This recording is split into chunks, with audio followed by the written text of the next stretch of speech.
بسم الله الرحمن الرحیم. نن غواړم چې تاسو ته یوه کیسه ذکر کوم د دعا قبلونې لپاره چې ضروري دي.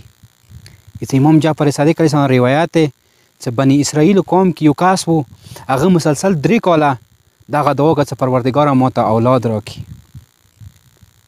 هېڅ اخري که 3 کاله تېر شول، هغه نه وروسته دغه کس پروردګار ته لاسونه اوچت کړه: پروردګاره آیا ته ما نه اورېږې، ما اواز نه واورې یا نه؟ ما څه نږدې خو ما ته ځواب نه راکوې. هېڅ هغه دغه کس بیا خوب کې ولیدل، الهام ورباندې وشولو چې ته کوم زړه سره د کوم ګنده زړه دی، دې سره ته ما نه څنګه دعا غواړې؟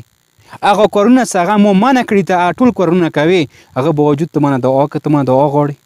پس دوستانو، که چیرې غواړئ خپله ته دعا قبوله شي، دعا د مستجابه شي، هغه کارونه چې پروردګار منع کړي دي هغه په کار د مو ترک کړو.